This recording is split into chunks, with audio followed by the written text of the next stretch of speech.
जब जब ऐसा लगने लगता है कि सब ठीक हो गया, तब तब कोरोना वायरस दस्तक देकर बता देता है कि खतरा सिर्फ टला था, खत्म नहीं हुआ। करीब 3 महीनों के अंतराल के बाद कोरोना संक्रमण ने एक बार फिर से रफ्तार पकड़ ली है और पूरी आशंका है कि इसका अंजाम देश में चौथी लहर के तौर पर दिखाई देगा।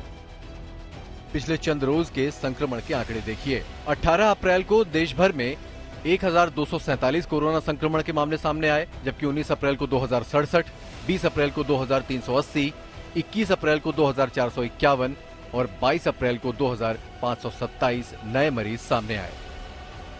इन आंकड़ों का नतीजा भी तुरंत सामने आने लगा है। लखनऊ रेलवे स्टेशन पर बाहर से आने वाले यात्रियों की कोरोना टेस्टिंग शुरू हो गई है। एयरपोर्ट और रेलवे स्टेशन पर भी ऐसी ही कवायद चल रही है। दिल्ली में मास्क को एक बार फिर जरूरी कर दिया गया है। नहीं पहनने पर 500 रुपए का जुर्माना लगाया जाएगा। स्कूलों में कोविड प्रोटोकॉल सख्त कर दी गई है। छात्रों को मास्क और सोशल डिस्टेंसिंग का पाठ पढ़ाया जा रहा है। बीएचयू की एक रिपोर्ट बता रही है कि ज्यादातर लोगों के शरीर में एंटीबॉडी तेजी से कम हो रही है। इसका साफ इशारा ये है कि चौथी लहर आने के पूरे आसार हैं।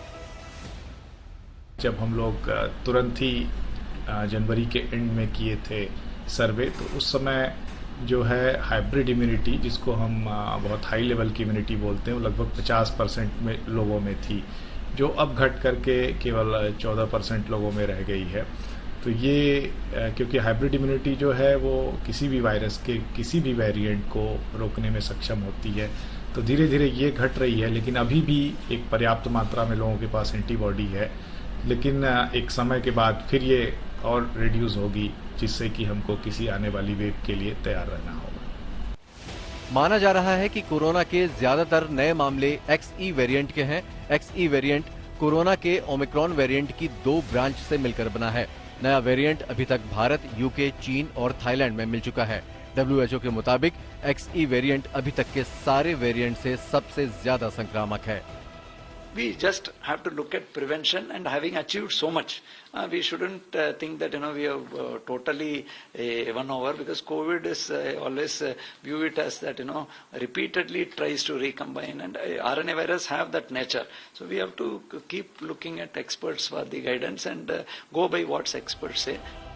मुश्किल यह है कि इस बार बच्चे सबसे ज्यादा खतरे में बताए जा रहे हैं, क्योंकि स्कूल भी खुल चुके हैं।